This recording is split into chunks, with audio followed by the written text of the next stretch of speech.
Hello, there is no audio. We cannot hear. A couple of people on YouTube commented as well.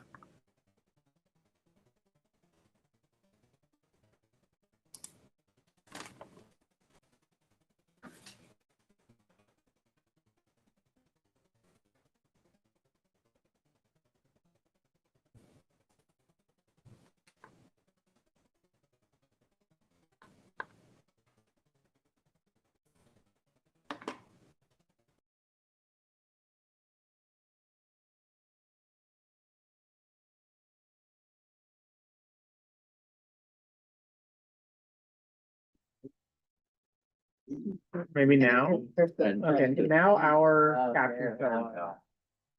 And It a will. vacant. It's just so sad because the building itself is beautiful, Thought I had uh, tested that. but it's just coated. Thanks for letting us know. Thank you very much. Thank you. They did look up. Okay. All right. That was your last one, right? Yes. All right. And there are no questions or comments on that one, I think. All right. Nancy. Okay, so we have one reso with land use, and it was our draft reso on our modifications that we'd like to have made to the hotel special permit. And the reason we're looking into this is because when we were working on MSMX, this came up as one of the topics, initiatives that we wanted to do further study. We decided to not put it into our points of agreement, but to do it as a separate matter, which this draft is all about. And it's about the fact that the hotel special permit has been limiting the development of hotels since its inception. And the current process is quite onerous and a process so can be lengthy, costly. It could be up to $1 million to go through the process. It can take up to 18 months for it to happen. We've had only two hotel special permits in our neighborhood over the past several years. And so we would like to see a balanced mix of hotels with residential, because we believe tourism is important and that we do need to have more hotels to lower the cost of hotel rooms right now. So we had three resolves, which were to modify the hotel special permit for smaller appropriate MSMX sites rather than full exclusion or the extreme threshold that have been required, past currently required. And this is specifically for MSMX. This is a citywide hotel special permit, but we want to have some exceptions in our MSMX rezoned areas. We would also like to propose a size threshold that projects below a certain size don't go through the full ULURP process, but it still include the referral for community board for comment. And we think that the required findings of all special permits have required findings for each application. And the findings of the hotel special permit need to be clarified and tighter. The current language is vague and particularly about potential conflicts and compatibility with surrounding character. So this reso passed 12-100. Any questions? Comments? Okay. Thank you, Nancy. All right, Libby. Great. So we only had one resolution this month, which was a nice break. It was the Macy's Herald Holiday Market, which you may notice a portion of is already up in the Herald North portion. This is the second year of this holiday market. The portion that is, it's going in a phased sequence. So it is both the bow tie between Herald Square and Greeley Square. That's an expansion down to Greeley Square, which doubles the size, the overall footprint. It is also the closed part that is open now of the street between 35th Street and 36th Street. That will include a bar, the Herald House that is currently open and operational. That is two of the big additions, and then the second, the other addition that is new is a carousel that will be going in at the Greeley Square Plaza area. A lot of the concerns of the committee just had to do with monitoring crowd flow, given the expanded size of the market, and wanting to come back and information, especially in light of the expansion of the restaurant and the carousel. And so we talked about queuing and ways to manage that. We also had some requests around bathrooms and additional bathrooms considering the expanded footprint, and we don't have any bathrooms in the area to begin with. So we wanted to strongly encourage them to do temporary bathrooms.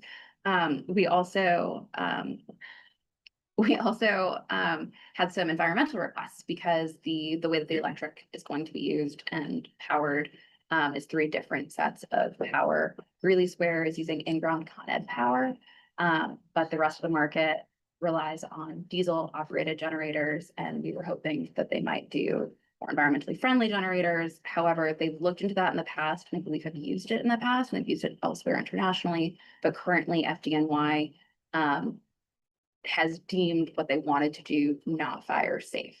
So the other part of our presentation from them also focused on all of the fire updates, which we also incorporated into the resolution, but we're gonna wrap up some of that fire sort of hearing and information at our following meeting when we have FDNY come to present. But all of the precautions that have been discussed previously at our June, July meeting have been put into place. You can see them as they go up. It's fully fireproof. All the wood material has been replaced with this ChemRock stuff. It's MGO Class A1 fire resistant materials. It's steel framing. And all of the tenting for that restaurant is also flame resistant. And all of that process was really well coordinated, and Urban Space was really thoughtful about it. And they're happy to come back in general about the whole market afterwards for learnings, and 34th Street is also going to return. They've got new crowd management software this year that they talked about. So we're just asking for them to have the same data. But yeah, encouraging more environmental stuff and tracking some of the environmental impact of the activation itself. And that was mostly it. Good. And it passed 11-0. Questions? Comments? Okay.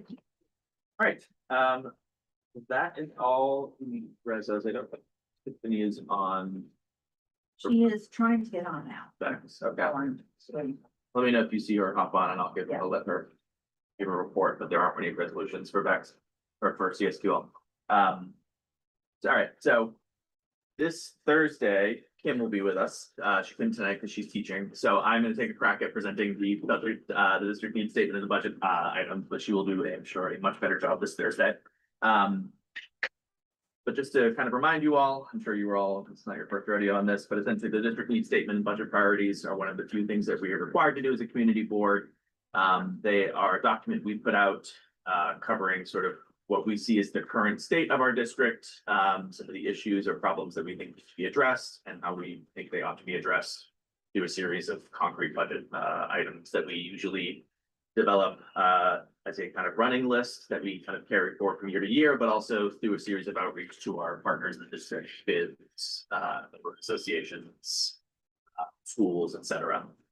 So you all got that document. It's very long. I'm not going to take you through kind of at a granular level the district needs statement or the budget requests, but we can talk over any specific item. These are still being massaged a little bit, particularly the budget requests. There are a couple, you might notice a few duplicates that we're trying to work to remove and sort of consolidate.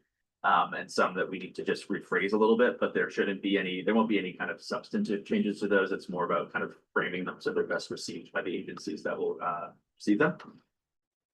Process wise, again, you have all sort of been with us step by step on this, but essentially we have had, rather than do it at a committee level, we're doing this through the budget task force, which the idea is that they'll kind of carry this year round. This is the heaviest portion of their work, but they will continue after this when we get responses to respond to those responses, and then receive the response to those responses and then kind of track how that goes from year to year to year. So that, you know, when we ask for something, we get to understand whether or not it was fulfilled, and then can, you know, carry forward or refine. So They, as part of their work, they put out a statement, or they put out a survey, which many of you, I hope all of you, but many of our board members filled out, kind of soliciting feedback.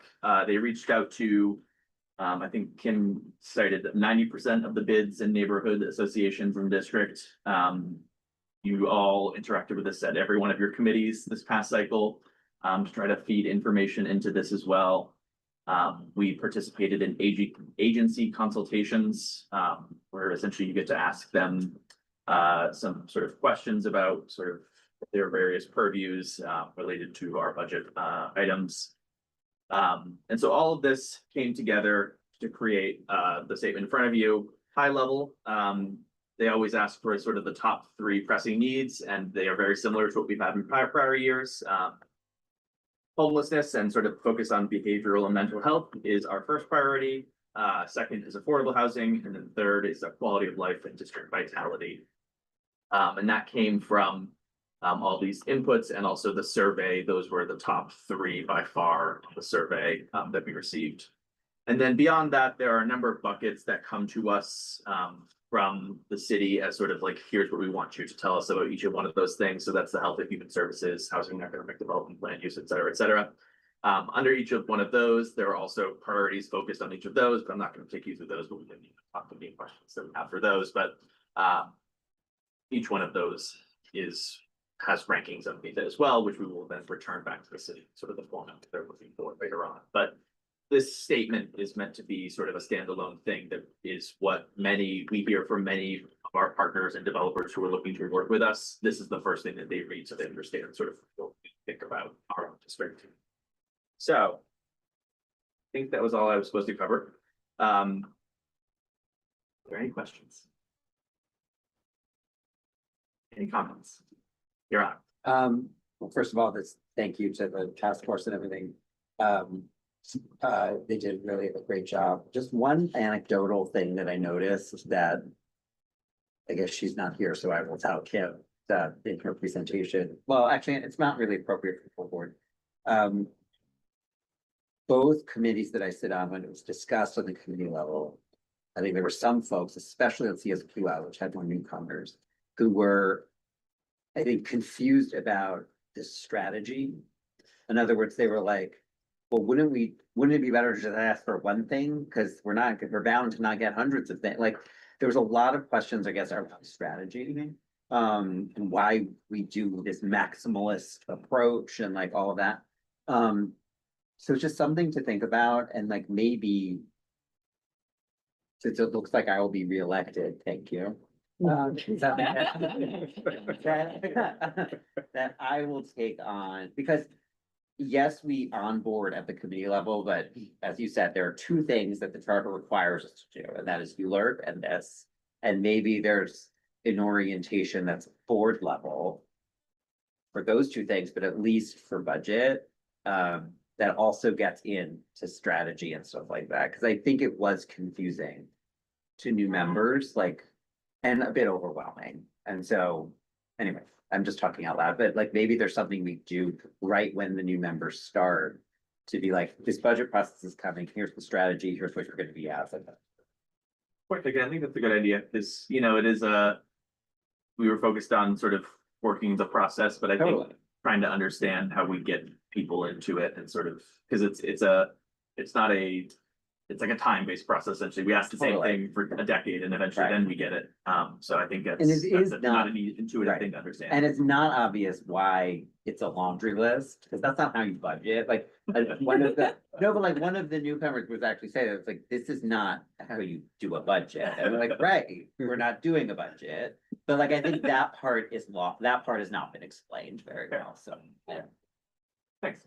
That's Thanks, not criticism, by the way, as you know. No, Right. I'm just saying, I think, there's this tendency to try to game the system. There's nothing to game. There's nothing to there. care, right? Like 311. Right. It's not that you're going to get any one of your specific requests. It's that the city is gathering the information and trying to get a sense where the needs are and what the needs are and how many different people are asking for those needs. Do we see it trending over, over different districts in one borough, over several boroughs? And it's a way for them to think about how to use their resources, much like Right. 311. So it doesn't, it's not that a problem will be solved by this list, it's just another way for the city to gauge, you know, what's going on out there. That's well put, and I just think more members need to know that. And also the level of granularity. People were confused that some of these are so specific and some of these are quite general, and they're like, well, which, you know, and so anyway. These are all things that we can discuss, but I wanna help with them. Right forward. Follow-up question.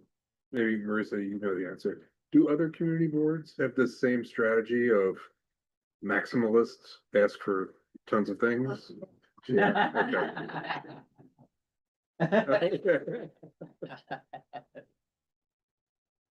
Just curious. Any other questions? I have a comment. All right, comment. Comment. Yeah, go ahead, Libby, and then Nancy. You're coming. He said, go ahead, Libby. Yeah, Libby, go ahead, and then Nancy. He said, go ahead, Libby. That's, Okay. go ahead, Libby. So I would support, a budget, like a budget onboarding. I think especially right when new members join. I would also just like to highlight that at least in past years, the borough president, has highlighted that in the application process, there is a box to check of whether or not you've read the district needs statement. But I think that understanding sort of the why and how and sometimes the literal step by step of each thing gets put into, or it gets resorted by agency. So it's also the priority order within the agencies, not just the full, like all of that detail. I wonder if that might be something good before members get assigned to new committees, because there's a little bit of a gap. I wonder if maybe that's a way to kind of bring everyone in sort of early before we go on that summer hiatus and sort of like an early kind of step by step, so that it's a phased orientation. Maybe. Sure. Okay. Okay, Nancy.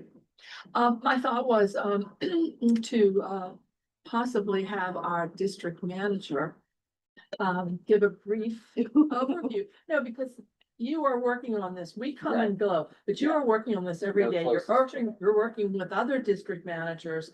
You're working with the agencies in ways that, are not clear to us. And I think it would be helpful if we had some direction from our district manager on this process. We all know parts of it, but she's working with it all the time. Or for the board chair with the district manager, but I think that there needs to be that, so that if people had questions, they could then reach out to Marissa, who can answer them for them, because without telling people who to ask, they don't know where to go. Fair. Yeah, I mean, Marissa has been incredibly involved with this process, particularly with the task force, but I think, yeah, on a broader level, I think point taken, there's a little bit more training as Yeah. we move through this, and that's probably a good thing. And I'm we have gonna- district- year-long and we task have force that district we're gonna managers have. report every month. I know, I'm gonna dig into this Yeah. and I'll come back to all, and talk to Marissa, obviously, about how this can maybe go.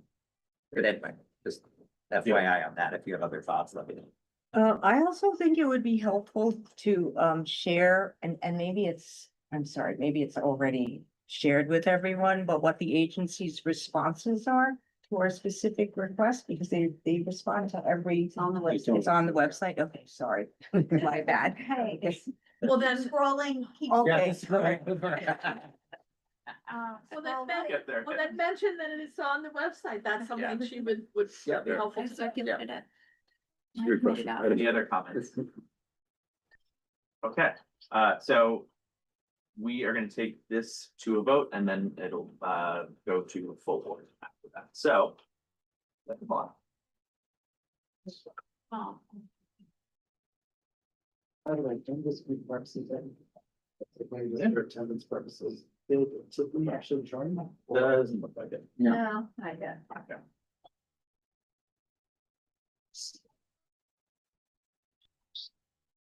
Okay, let's.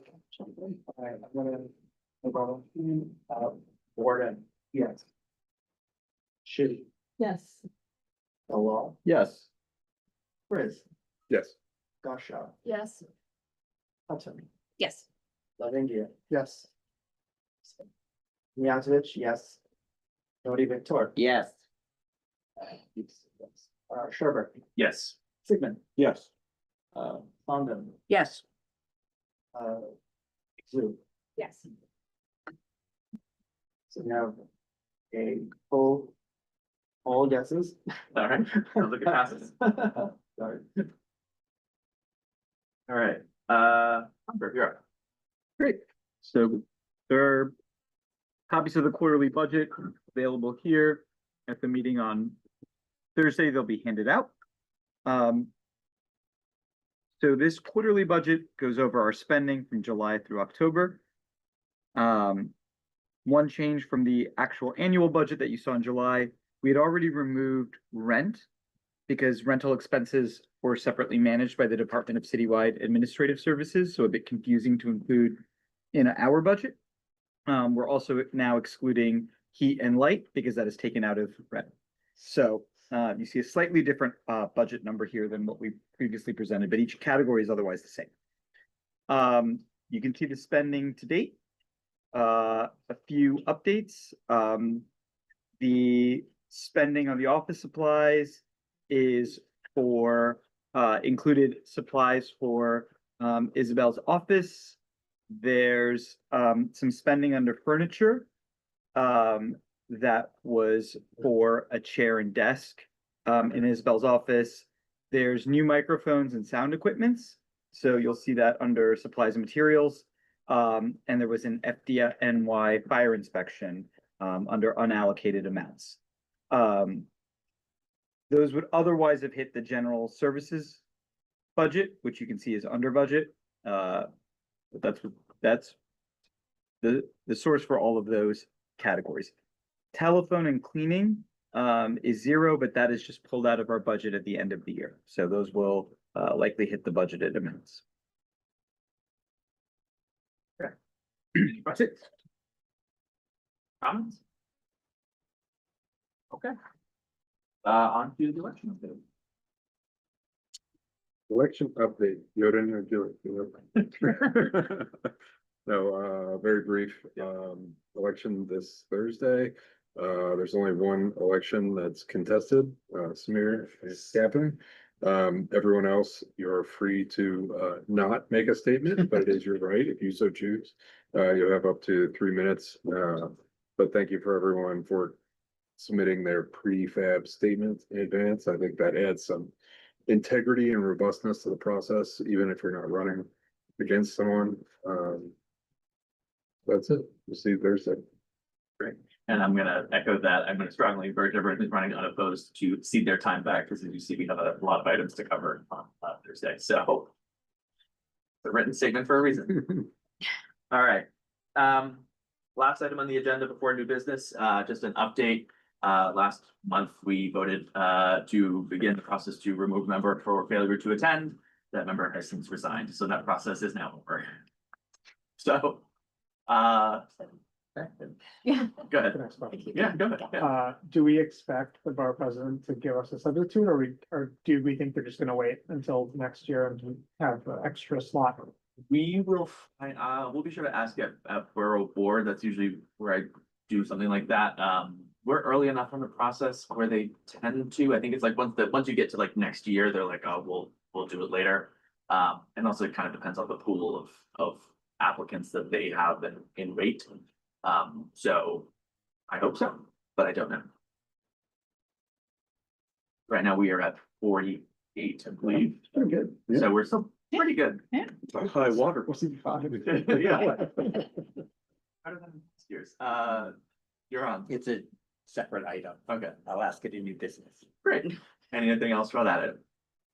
Okay, new business. You're on. I'm just curious, and this is more from Marisa, because I've been here for a borough president transition. So do we expect the borough president-elect to reach out? Do they not reach out? Like how, like, you know, is there like a standard process on the transition? I'm just curious. No. Okay, There's no standard process. It's really, now, Brad Violent Siegel was a community board member, was a community board chair. So, you know, we hope he has a little more insight to how boards function and respect for board's needs and have some consistency yep, across the districts, but we'll have. but we don't know what's gonna happen. Okay, great. Don't know. Okay. Any other? I know that district managers are planning to meet with him shortly, Oh, great. to go through our list. Well, it'd be great to hear how, it'd be great to hear how that goes and whenever that happens. Any other new business? All right, then that's it. Thank you, everyone. Thanks, Dave. Yeah, right? Yes, that is.